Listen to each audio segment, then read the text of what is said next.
viewer. My name is Austin James. Welcome to Paris International Show.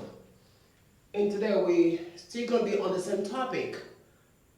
Some common errors in English grammar and pronunciation.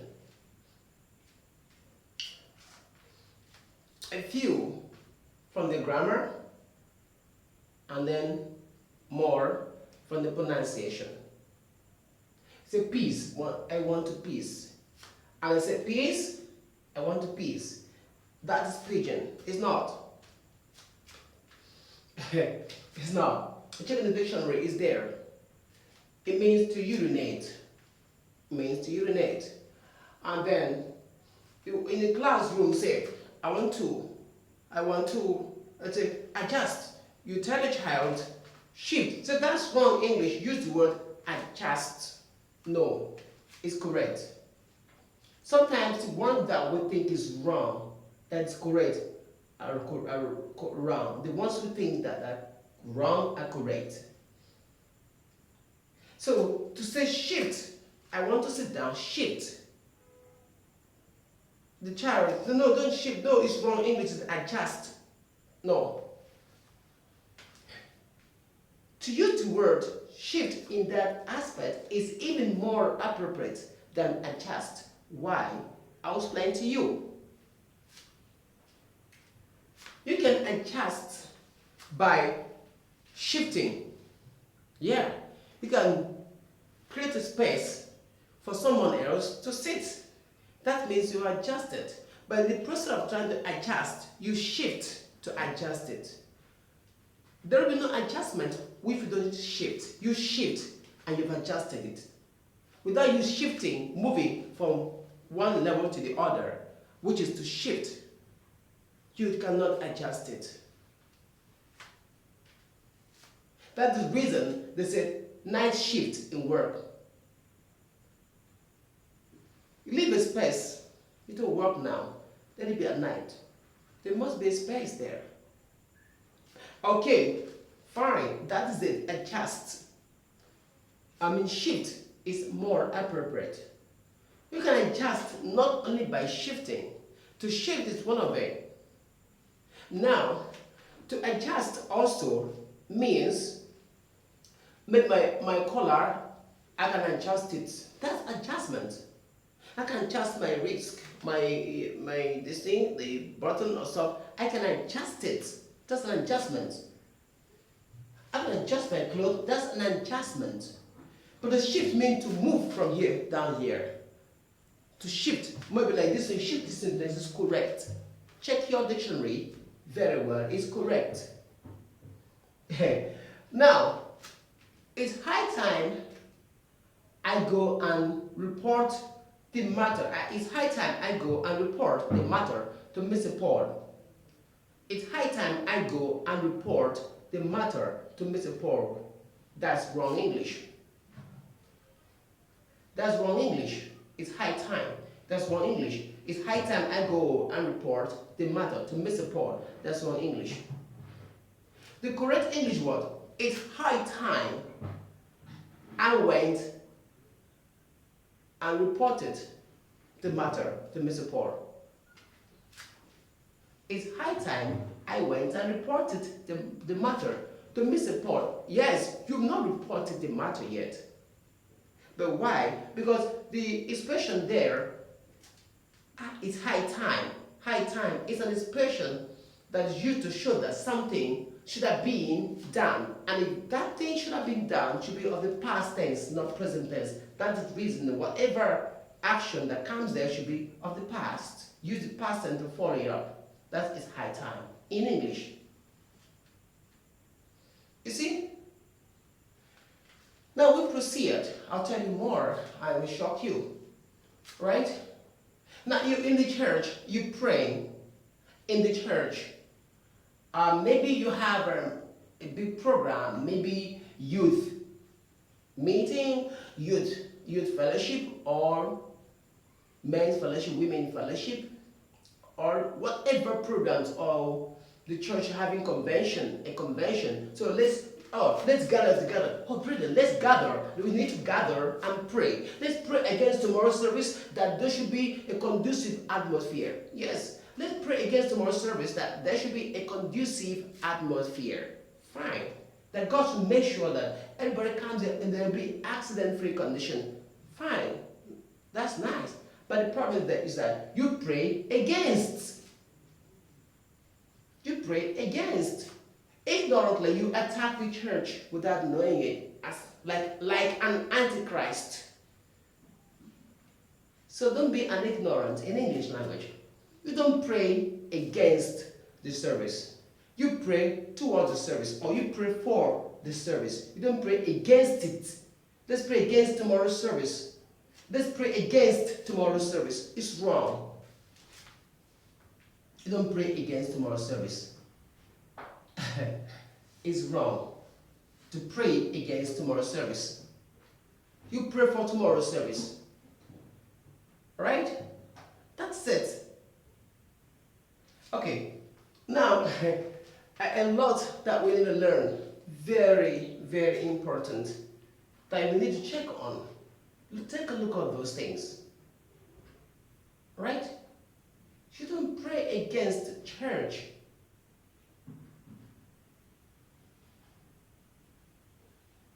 Okay, now, you in church, you say, if you see me dance, I dance like a winning man.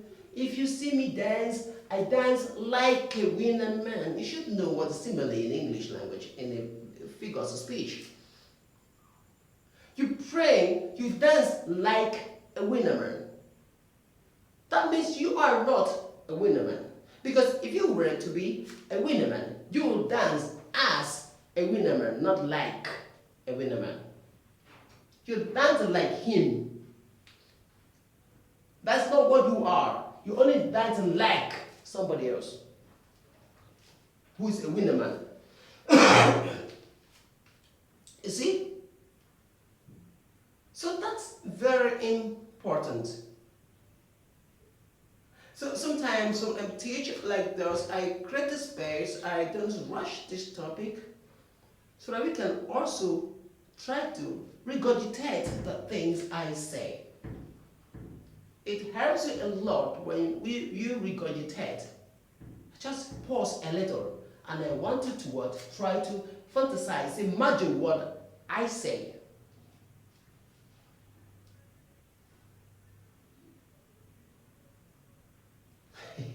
See, you don't dance like a winner man.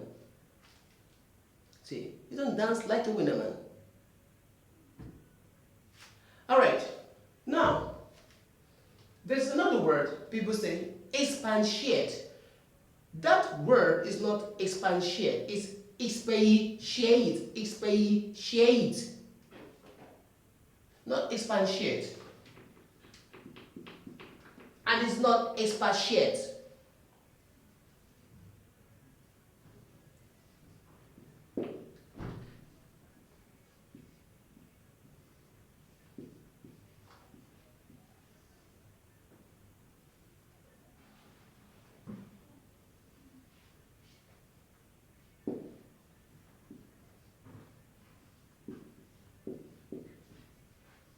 So you call it expatiate, not expatiate.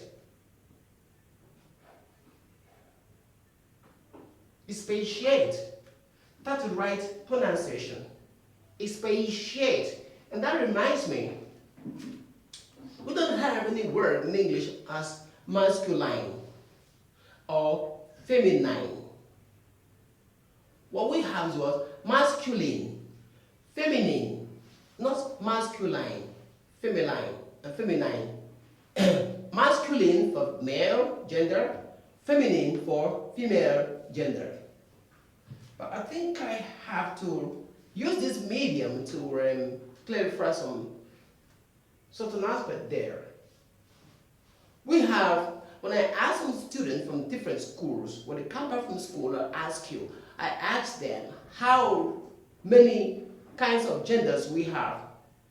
Many who tell me 2, masculine. In fact, they tell me masculine gender and feminine gender. because the English teachers themselves cannot speak English. Because that word is pronounced as masculine, not masculine. So if you teach English, go about it, speak it, be all right in both grammar and pronunciation. At least you may not be, you don't even have to be perfect. But to a minimum level of expectation as an English teacher, you should be able to speak fine as a role model to the children you're teaching. It's quite unfortunate that many school proprietors don't care. They also want to make sure that they have the English teachers. Yeah, you parents, you've seen, I have an English teacher, you've seen. If you've seen him, he's there, I have. That's all. And they make money from the kids, from the parents. They don't care what's happening there. You see, many, not all, many. So we don't have only two genders. Not only two genders we have. We have 4 genders. 4 kinds of genders. I start with the 2. We have masculine gender, feminine gender, common gender, and neuter gender. That is not for today's class, right? But I would like to, since I have made mention of those 4, I'm going to explain them to you. The masculine gender, like seamstress, instead of tailor, a seamstress. Instead of saying, and then Paul, if a male, Mary, if a woman, or female, right? Okay. Simple. Now, straight because of time, we talk about the common gender. He as a pronoun. He is masculine. She is feminine. Her is feminine. His is what? His is what? Masculine. But we have some nouns and some pronouns that are used both as common genders. For example, get back to now. A doctor. A doctor, you have a doctor as a male as a doctor, you have a female as a doctor. A teacher can call a teacher a woman, a teacher can call a man a teacher. Right? That's it. That's gender. That's common gender. We cannot call a man, a young man that is not married, that is single, a spinster. And you cannot call a young lady that is not married a bachelor. So it's not a common gender. See the difference there? Now, the gender there, a spinster is a young lady, a young woman that is not married, that's single, a spinster. Right? Now, a bachelor is what? A young man that's not married yet. It's a bachelor. That's a bachelor. Now, people speak English without checking, trying to find out whether the English word is correct or not. Okay, we talked about marriage. To talk about marriage, there's one word I just remember in this aspect. But before then, let me write this word, like this word down. And then,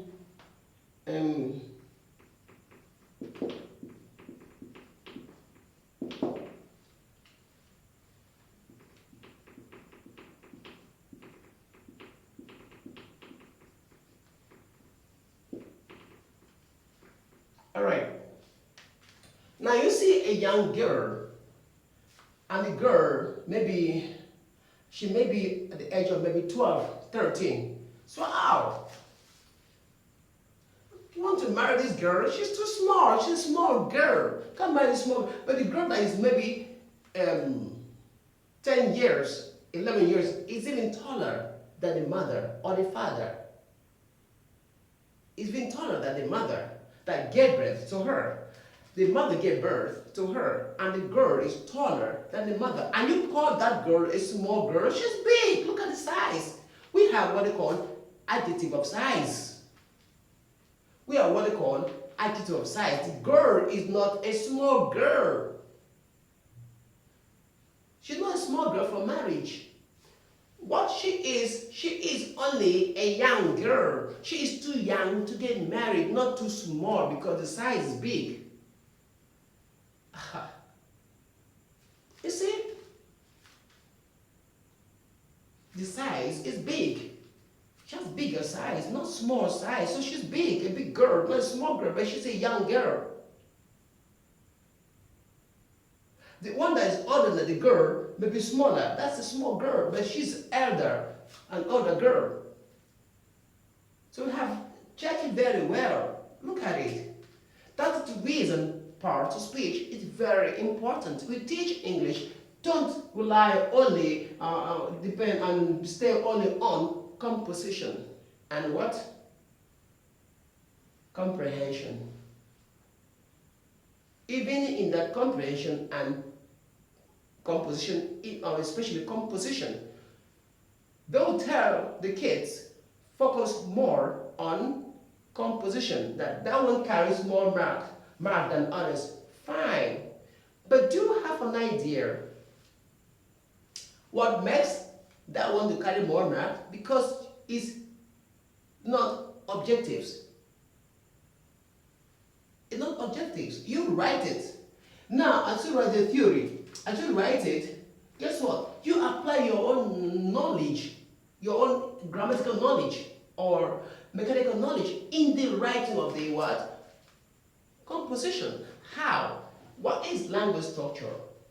Language structure is the functional aspect of grammar and the explanation of grammatical structures with clear, simple and non-technical terms, which involves the 8 parts of speech, phrases, clauses, and sentences. So as a language structure, the functional aspect of grammar. Now, what's the functional aspect of grammar? That means you need to learn language structure to understand grammar very well, because the functional aspect of grammar is very functional in grammar. Then what is grammar itself? Grammar is the correct arrangement of words into sentence. Grammar is the correct arrangement of words into sentence. Then let me move on a bit. What's a sentence? A sentence is a group of words that has meaning. A sentence is a group of words put together to have a complete thought. A sentence is the smallest unit of language that makes a sense.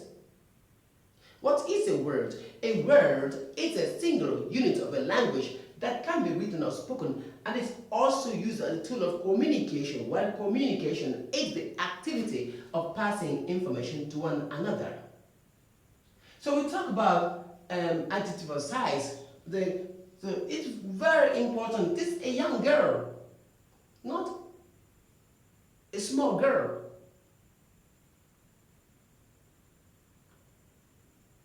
It's a young girl. They will talk about this. So you need to know these things. So you need to understand the grammar. Otherwise, you have issue to pass that composition. You need to understand English mechanics. The mechanical accuracy, like many English teachers would like to say, they think mechanical accuracy is only about punctuations. And then ask me, how many punctuation marks have you been able to tell the children, teach them? How many have you taught them? Most times, full stop, comma, full stop, comma, apostrophe. That's the end there. Now, what's English mechanics? English mechanics refers to all known grammatical features of a sentence, such as punctuations, capitalizations, abbreviations, spellings, and writing of numerals. I repeat, English mechanics refers to all non-grammatical features of a sentence such as punctuations, capitalizations, abbreviations, spellings, and writing of numerals. So not all about punctuations. Even though punctuations seem to happen to be the number one there to be considered, but it's not only punctuations. In the writing of numerals, 1A, 1A, B, C, D, I, B. We check it like that. And then go to what? 2, A, B, 3, stuff like that. You move on like that. Guess that's it. But menu, when I write it, I don't dot it. I don't dot this place. Why? Because if I dot, that's a full stop. I don't use them. There. I'm trying to sometimes imagine someone I see in exam, question papers, I see textbooks, take dots. I don't dot it because that's a full stop. A full stop. Full stop. In American English, it's called period. In American English, it's called period. In British English, it's called full stop. A full stop. A full stop. But in American English, it's called period.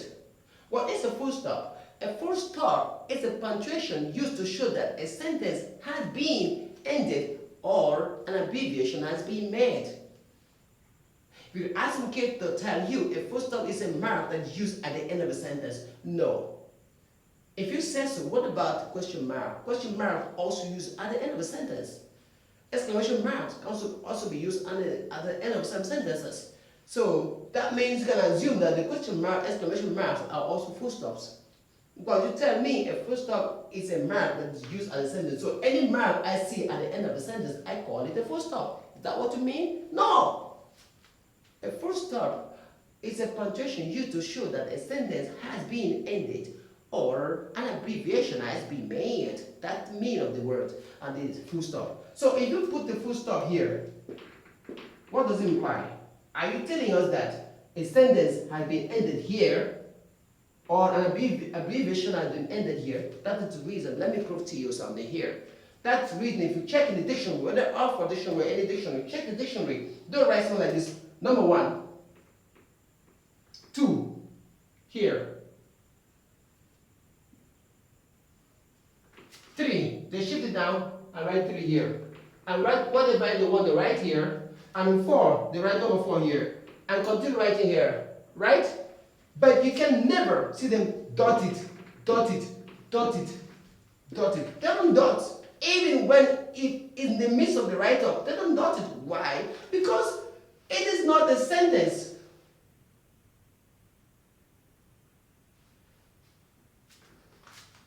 If you dot it, it means that these numbers are used as sentences. That's why at the end of you write 2, you dot it. What your intent implies. It's not also abbreviation. Whereby you can write a word like this, maybe English, call it English,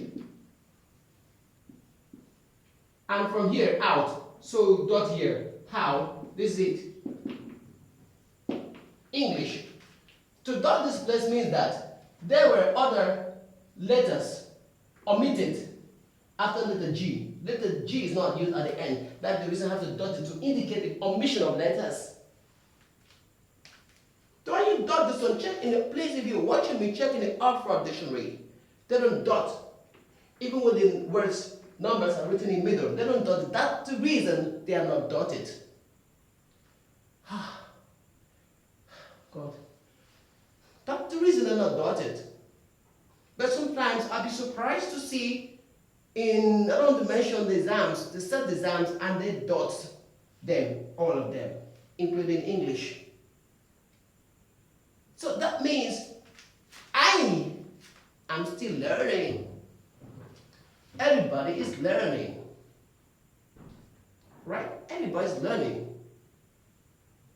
But we all have rooms for improvement. Now, We all have rooms for improvement. We don't have rooms for criticism. We only have rooms for improvement. Okay, fine. That is the reason for this class. We have rules for improvement. We help one another. Alright, that is it.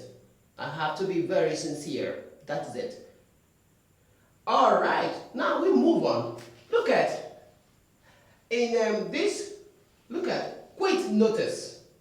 This is quit notice. Now, when you say quit notice,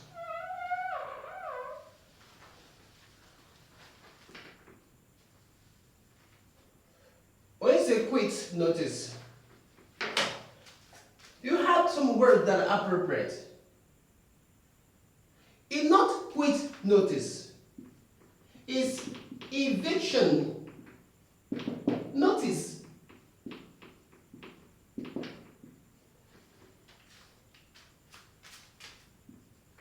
Not quit notice, eviction notice. It's a landlord that's giving you quit notice.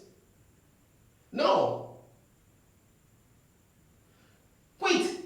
To quit, you can quit a job. You can even sweep the ground and you're busy doing something, you quit that thing you're doing there domestically as well. You can end whatever you're doing. You quit it, you don't do it anymore. That will end it. You quit.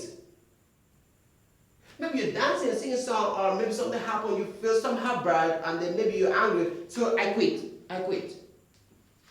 Right? You quit.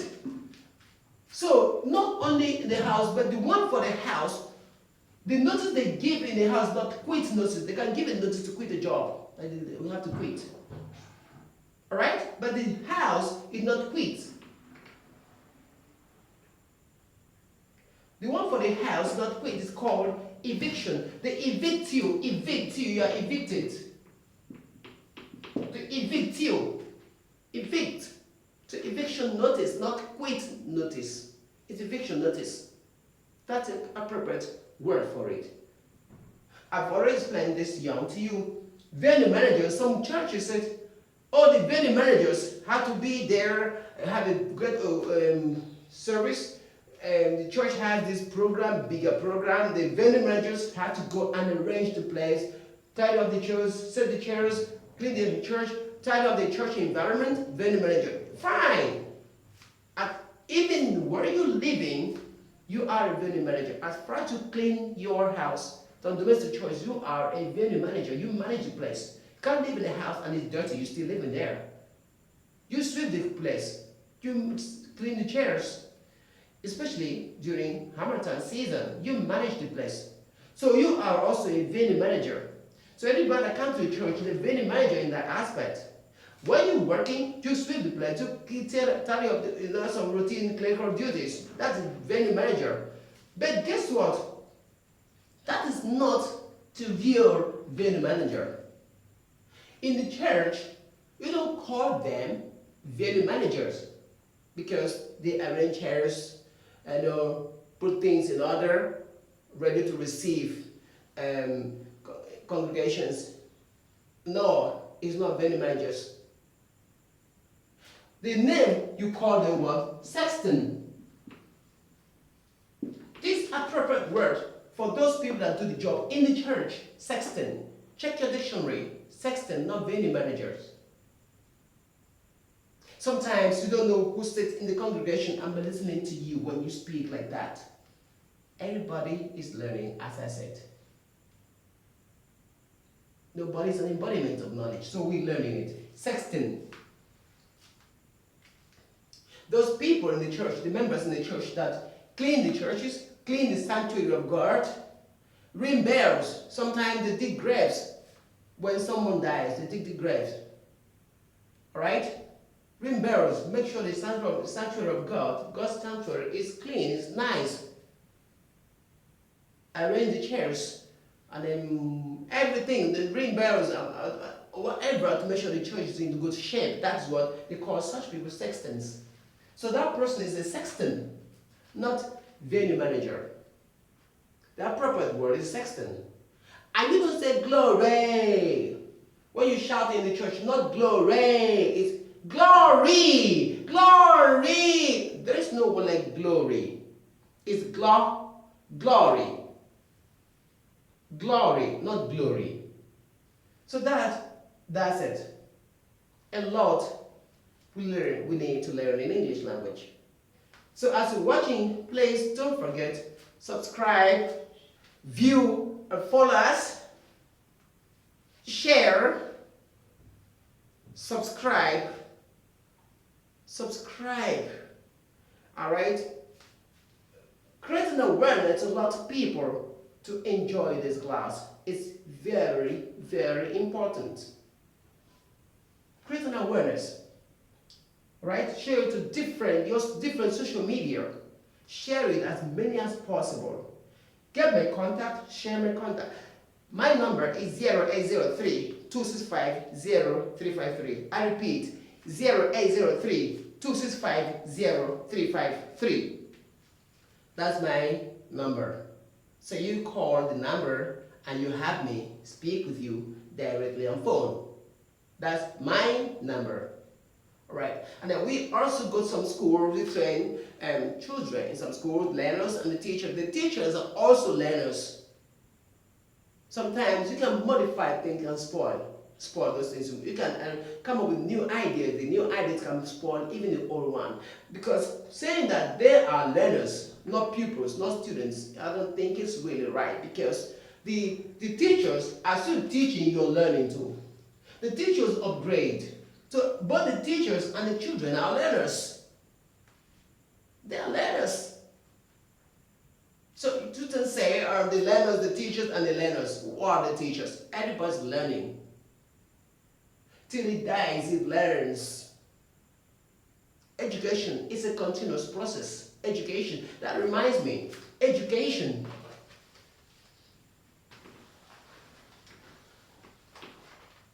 Education.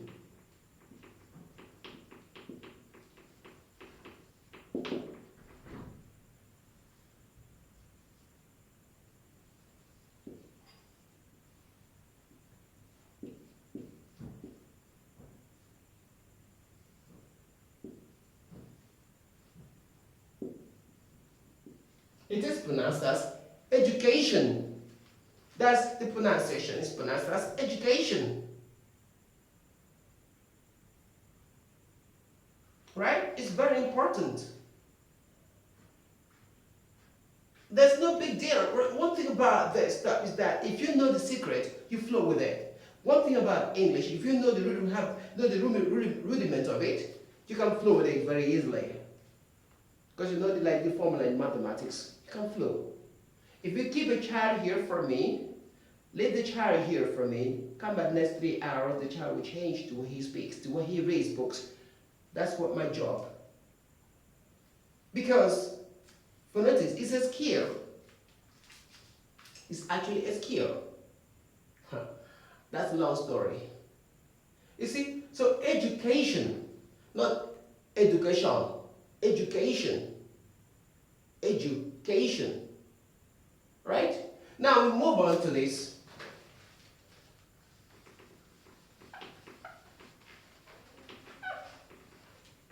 This word is pear. Pear. I want to eat the pear, not pear. You eat the pear. This one here, this one here is, and then this one. Now this one is bear. Bear. To bear. Verb. Verb. Now this one here, beer.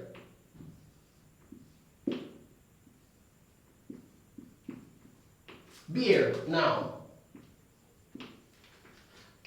I can bear it, not I can bear it. It's not bear, it's bear. So I can't bear it anymore. The load is too heavy. Do you think I can bear the load? You can't bear the load, it's too heavy for you. Don't drop it down, it's too heavy, can't bear it. Oh, I can't bear these burdens anymore. I can't bear these burdens anymore. I can't bear these burdens anymore. I can't bear it. But this one here is beer. Beer. Hello. What do you want? Excuse me? You want to drink a beer? I just want to get a beer. You want to drink a beer? Yes. I don't like drinking beer. I don't want to drink a beer. So that one is beer. Right? It's beer. Okay, that's it. It's very, very important that we look into all this. A lot and a lot and a lot and a lot. Okay, no one like rocket. Rocket in English is what? Rockets. Rockets. This word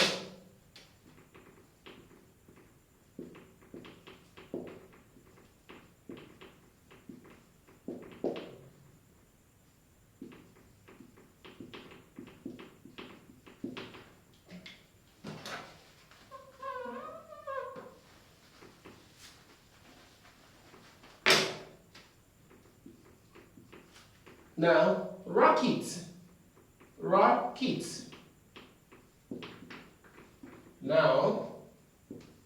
Now this one, target. Target.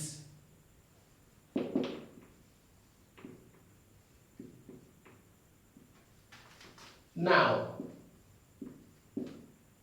verb. Now, verb. This one, markets, not market, markets.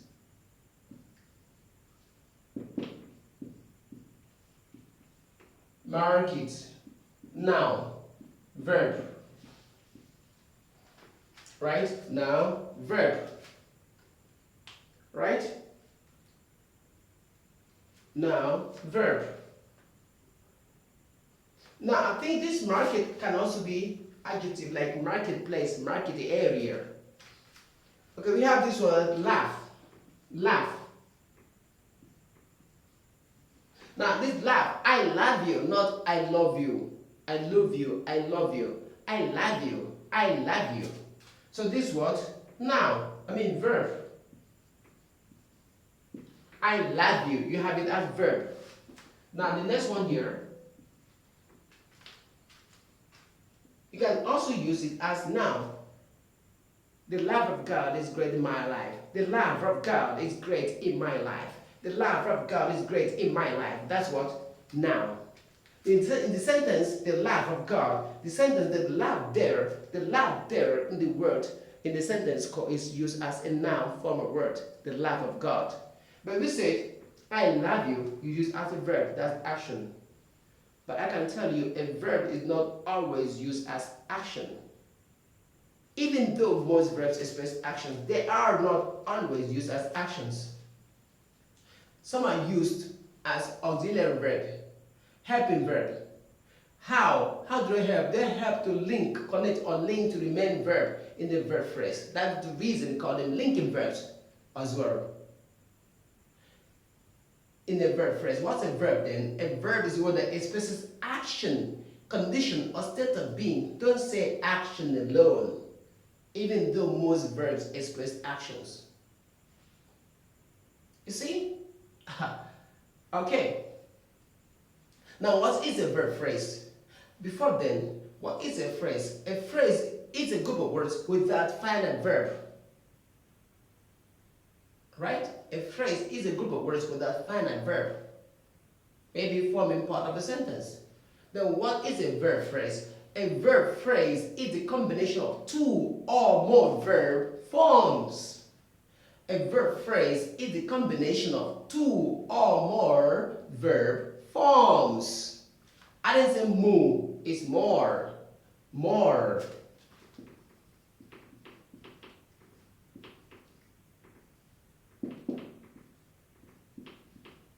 More.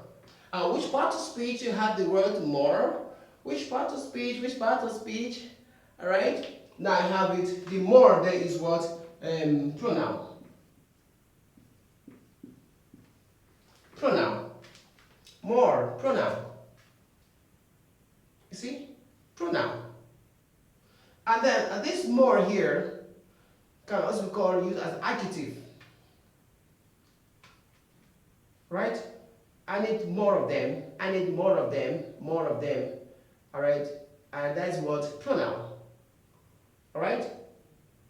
More people. More people. Adjective modifying people. But in most cases known as what? Pronoun. More. Right? Indefinite pronoun. Indefinite pronoun. More. Okay, so we're going to stop there into this class. And then we can follow this aspect till we reach even part 15, 20. There are many of them, if I should go on, many of them. But I'd like to stop there for now, or I think I need to add one or two words there before I stop. Okay? Let me add one or two words there before I stop.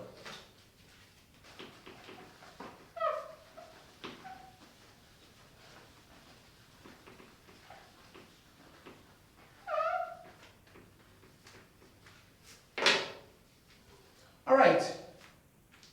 Now, you see this word here. I'm going to pronounce a word like, yes, I'm going to pronounce a word like pig and pig, different thing. I need a pig milk, is wrong English. I need a pig milk, because this is pig.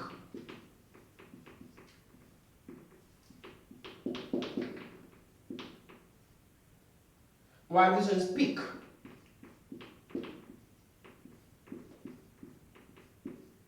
So I need a toothpick. I need a toothpick. Give me the toothpick. Toothpick. Right? And that reminds me of this. And then this pig, the E, I hear the E sound. The I hear the E sound. I, E, A, E, I, E. So pig and pick. That reminds me.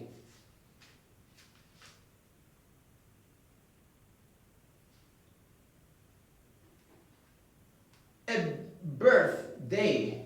Happy birthday, not bad day. It's not bad day, it's not bad day. Or bad day is what? Birth. Birthday, birthday is birth.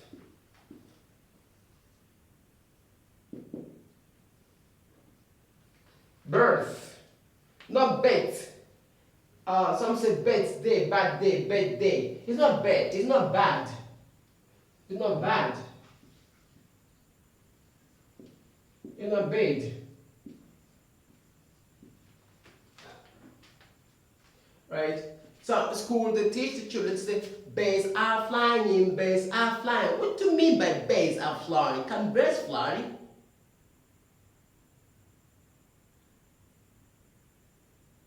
How can you just imagine such that birds can fly? Birds are not living things, so the birds cannot fly. Right? Even if maybe in a situation whereby you see birds fly, it may be the wind. You know, the birds may be light enough for the wind to throw it up, like maybe tornado can take it up. So you see birds fly. But naturally, birds don't fly. The only ones that fly are birds. Birds fly, birds fly, birds fly. Bird or birds don't fly, birds fly, birds.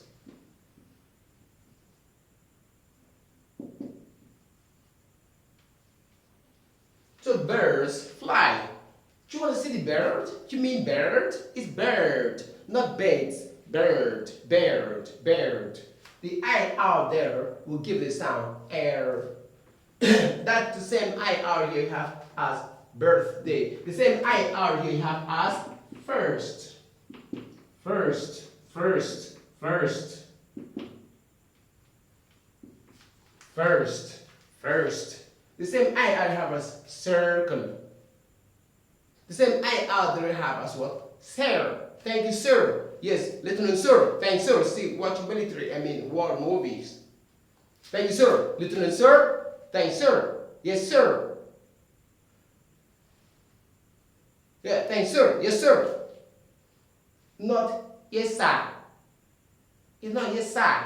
It's not sir. It's here. Thank you, sir. Thank you, sir. Thank you. Thank you, sir. That is it. So it's quite important you learn the pronunciation is quite important, and then we're going to call it a day today. And in our next class, I think you'll be talking about how some common errors in phonetics teaching and grammar, phonetics and grammar teaching. So don't forget, please, before you leave, don't fail to share the videos, like the videos, share the videos, follow, subscribe, right? Watch the videos with your families. All your family members, watch it with the family members. Share the videos to school owners. Create an awareness to school owners so that they can see. Watch this important, learn from this important class that we're having. It's very interesting. The school owners should also learn. Having a school doesn't mean that you should know how to pronounce word correctly, you shouldn't speak. Sometimes I go to schools and handle seminars. I find that the owner, the proprietors, to come inside to learn. Very rare you see that, very rare.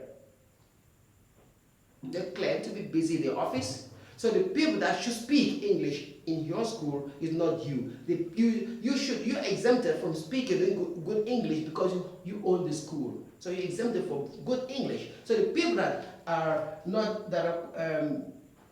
supposed to speak English, good English, are your teachers, and the students or pupils are the ones, right, ready for it.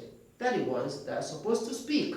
You own the school, so you are the boss. The boss cannot sit down with his teachers, his subordinates, his employees to learn. No, or with the students, it's not possible. You think so? It's possible. The way up is down. You learn phonetics, right? Get it very well through humility. That's it. My name is Austin Jen. For more details, 0803 265 0353. I repeat, 0803 265 0353. And just in case you want to support us for this job, because you have needs for this job more. You can imagine me, I'm sweating, so you need a RC, you need a conducive place. This place here is what? Is temporary venue, and the heat is too much. So, and then I don't have sponsor. So just in case you want to help, you call me, I send my account detail to you. I will have corporate account for this. And this, by the way, it's being registered with Nigerian Corporate Commission, and this Paris International has been registered with Corporate Affairs Commission, and I have corporate account with EcoBank. So it's highly legalized. Any company, any organization, even government can partner with me. I have documents to prove. 0803 265 0353. Thanks for watching, and see you next time. God bless you.